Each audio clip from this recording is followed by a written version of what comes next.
ये राहुल गांधी जो है, ये राहुल गांधी कहते हैं कि बिहार के अंदर जो युवा रील बनाता है उसका पैसा अडानी लेता है। कहना चाहता हूं, प्रियंका गांधी ने एक बात बोला कि बिहार में का बा, बिहार में बहार बा, नीतीश कुमार नरेंद्र मोदी के डबल इंजन के मजबूत सरकार बा, हर घर पहुंचल रोजगार बा, हर घर खुशहाल बा, खूब कमाल बा, खूब धमाल बा, क्या कि बिहार में नरेंद्र मोदी नीतीश कुमार के डबल इंजन के मजबूत सरकार बा।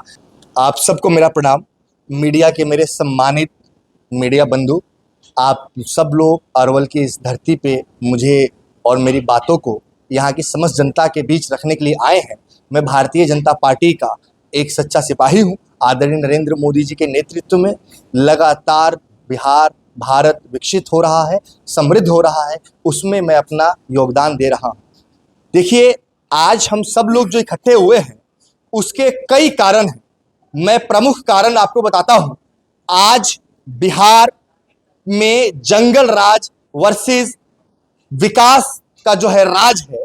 भारतीय जनता पार्टी एनडीए की नेतृत्व में, आदरणीय नीतीश कुमार जी के नेतृत्व में बिहार लगातार आगे बढ़ रहा है।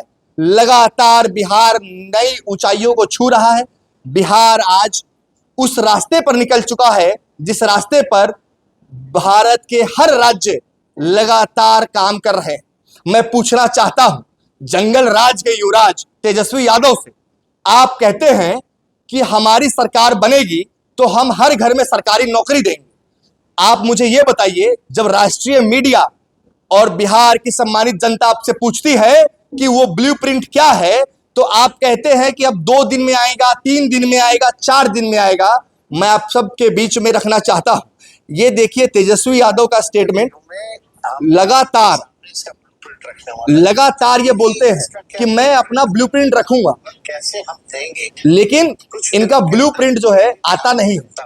हम बताएंगे कुछ दिनों में ये ब्लूप्रिंट बिहार की जनता के सामने हम रखने वाले हैं। इन दिनों में इसका ब्लूप्रिंट भी हम लोग रखने जा रहे हैं कि कैसे ये वही लोग हैं, ये वही लोग हैं, चाहे राहुल गांधी हो, चाहे तेजस्वी यादव हो, ये वही भारत और बिहार को लूटने वाले, भारत और बिहार को लगातार भ्रष्टाचार में धकेलने वाले, ये वही दोनों युवराज हैं जिन्होंने आज बिहार को लूटने की कोशिश की है। मैं पूछना चाहता हूं मीडिया के माध्यम से आप सभी से, क्या तेजस्वी यादव बिहार की राजनीति में कोई नया चेहरा है क्या? तेजस्वी यादव ये वही व्यक्ति है जो पुरानी कुंड से निकला हुआ भ्रष्टाचारी परिवार का सदस्य है, जिसने बिहार और बिहारियों को लगातार ठेस पहुंचाने का काम किया है।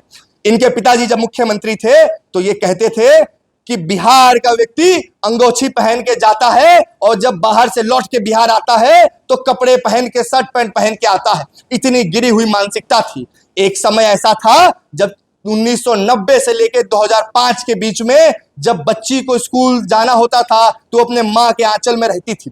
ये इन्होंने जंगल राज देने का काम किया है। बिहार के अंदर अपराध, लूट, मर्डर, ये इनका सबसे बड़ा व्यापार था।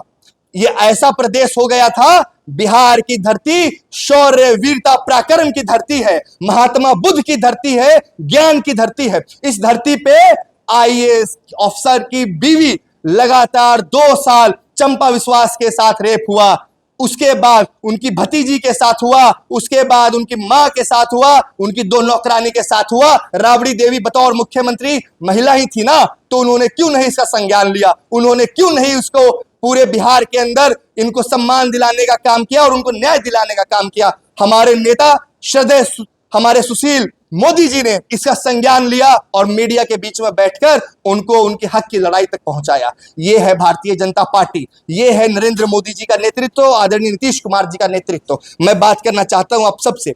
ये कहते हैं 20 साल में नीतीश कुमार ने क्या किया? 20 साल में नीतीश कुमार जी ने, पहले 10 साल तो यूपीए की सरकार थी जब उन्होंने बिहार को एकदम दरकिनार कर दिया था, किसी भी केंद्रीय योजनाओं को बिहार को नहीं देती थी। फिर भी नीतीश जी ने बिहार के बजट को लगातार बढ़ाने का काम किया, बिहार में सुशासन लाने का काम किया, बिहार के अंदर एक नई दिशा देने का काम किया।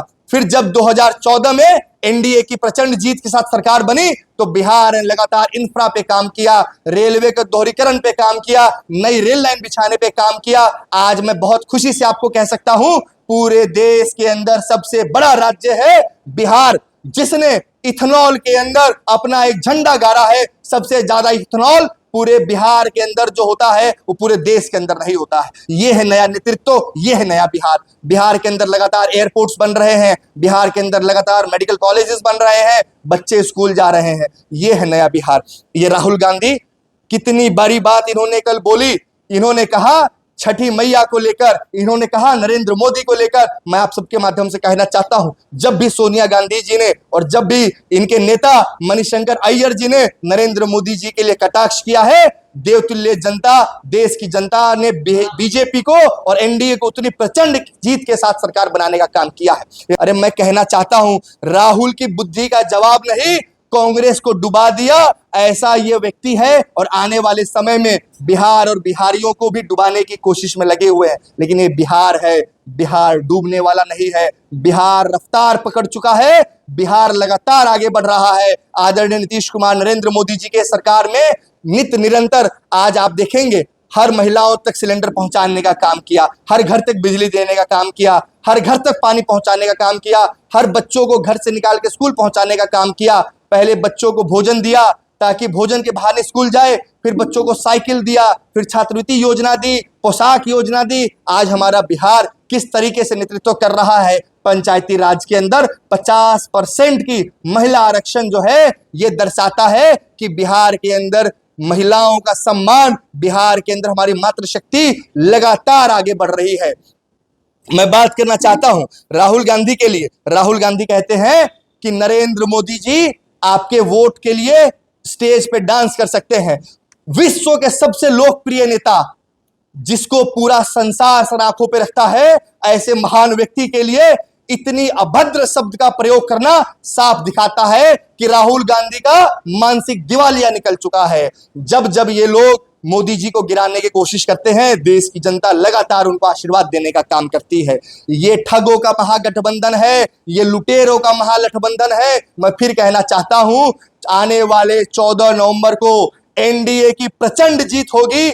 एनडीए का इतिहास लिखा जाएगा। बिहार के इतिहास में ऐसा जो है बहुमत, ऐसा मैंडेट आज तक नहीं आया हुआ। इतनी बड़ी प्रचंड जीत के साथ हम लोग 160 प्लस सीटों के साथ बिहार में सरकार बनाने जा रहे हैं। आपका जो प्रश्न है आप पूछ सकते हैं। तो सवाल है कि बिहार को बिहारी चलाएगा या गुजराती चलाएगा। मैं पूछना चाहता हूं आपके माध्यम से कि ये जो नैरेटिव सेट करने की कोशिश कर रहे हैं तेजस्वी यादव, तो ये संजय यादव बिहार के कौन से जिले का आदमी? ये प्रेमचंद गुप्ता जो राज्यसभा बना है, ये बिहार के कौन से जिले का आदमी है?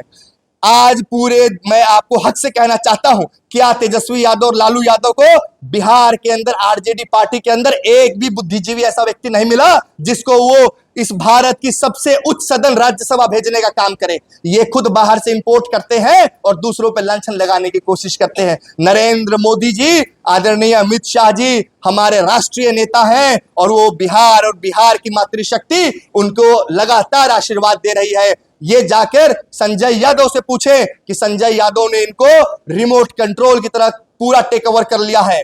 पहले परिवार तोड़ा, फिर भाई को तोड़ा, फिर बहन को तोड़ा। आज के समय में आरजेडी के जो बड़े नेता हैं, हमारे सूत्र बताते हैं कि तेजस्वी यादव से इस चुनाव के घड़ी में जब वो मिलना चाहते हैं तो इनको पहले जाके संजय यादव से मिलना पड़ता है। बाहर से आया हुआ व्यक्ति आज बिहार चलाएगा? बिल्कुल नहीं। सर एक सवाल है, जब बिहार विधानसभा का चुनाव होता है तो पूरा केंद्र एकजुट होकर मतलब बिहार को सपोर्ट करता है। यहाँ महागठबंधन का आरोप है कि अरवल विधानसभा छोटा जिला, यहाँ पर केंद्र से भी मतलब मुख्यमंत्री यहाँ पे आ जा रहे हैं रोड शो पर। ये दर्शाता है कि पूरे देश के अंदर भारतीय जनता पार्टी को, जो पार्टी 2 सीट से खड़ी हुई थी, 1980 में बनी हुई पार्टी, आज आप देखेंगे तो मात्र 45 साल के अंदर इतने कम समय में पूरे देश ने उनको मैंडेट दिया है, पूरे देश ने आशीर्वाद दिया है। ये बहुत गर्व की बात है। हरियाणा में हमारी सरकार बनी, हमने लाडली बहन योजना की बात की थी, आदरणीय नायब सैनी मुख्यमंत्री जी ने तुरंत चालू किया। हमारी सरकार महाराष्ट्र में बनी, हमने जितनी स्कीम कही थी लागू किया। हमारी सरकार उड़ीसा में बनी, हमारे मुख्यमंत्री मांझी जी ने तुरंत चालू किया। मैं पूछना चाहता हूं, इनके कांग्रेस के जो मुख्यमंत्री हैं रेवंत रेड्डी, तेलंगाना चीफ मिनिस्टर, क्या बोलते हैं? तेलंगाना चीफ मिनिस्टर ने भरे मन से 10 बार माफी मांगी है कि मुझे पता नहीं था कि हमारे ऊपर इतना कर्जा है। मैं तेलंगाना की सम्मानित जनता के लिए कुछ नहीं कर पाया। इनके मुख्यमंत्री सुखविंदर सिंह सुक्खू क्या बोलते हैं, हिमाचल के मुख्यमंत्री क्या बोलते हैं कि मैं अब अपने सरकारी कर्मचारी का वेतन घटाऊंगा। इनके मुख्यमंत्री सिद्धिरमैया कर्नाटका में क्या बोलते हैं कि हमारे पास स्टेट चलाने के लिए नए बजट नहीं है। ये है इनकी मानसिकता। आज हमारे पास अनेक राज्यों में हमारी सरकार है, ये लोगों का प्रचंड आशीर्वाद है, लोगों का नेतृत्व है कि आदरणीय नरेंद्र मोदी जी और आदरणीय हमारे अमित शाह जी का नेतृत्व, नड्डा जी का नेतृत्व पूरे देश में चल। यहाँ जो विकास कार्य है वो सिर्फ किताबों में नहीं, घर घर तक लिखी जाती है। आज हमारी 1.5 करोड़ से ज्यादा महिलाओं को 10,000 रुपए दिया। मैं जब रास्ते में आ रहा था तो कम से कम 15 जगह महिलाओं ने आशीर्वाद, मेरी गाड़ी रुकवा के आशीर्वाद दिया और कहा कि भैया उस 10,000 रुपए से हमने मोमबत्ती बनाने वाला मशीन खरीदा। कोई कहा कि भैया उस 10,000 रुपए से हमने मुर्गियों को पाला। कोई कहा उस 10,000 रुपए से हमने बकरी पाला। ये नेतृत्व दिखाता है कि आदरणीय नरेंद्र मोदी जी लगातार देश के लिए, नीतीश कुमार जी बिहार के लिए काम कर रहे हैं। विपक्ष का कहना है कि रेखा गुप्ता जो आज अरवल में आगमन उनका दिल्ली से का, विपक्ष का कहना है कि रेखा गुप्ता जैसे दिल्ली में झोपड़ी कबाड़ी उसी अरवल की झोपड़ी कबाड़ने आ रही है।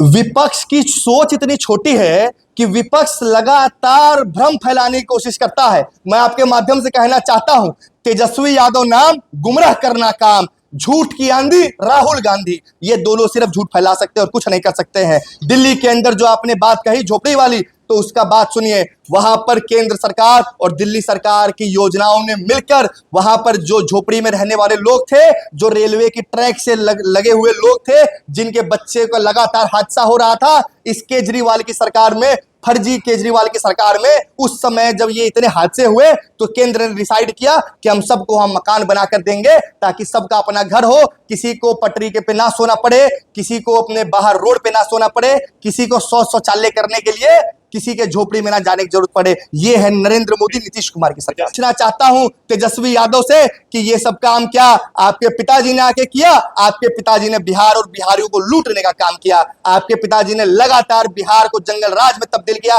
अरे जनता तो जनता थी। पटना का माननीय उच्च न्यायालय ने यह बात कहा था कि बिहार के अंदर पूर्ण रूप से जंगल राज का दौर चल रहा है 1990 से 2005 तक के बीच। और अरवल विधानसभा के लिए लगातार यहां की सम्मानित जनता के लिए अगले 5 साल रफ्तार से काम करेंगे। उस दिन आप लोग ये बात जरूर चलाइएगा। आप सबका बहुत बहुत धन्यवाद।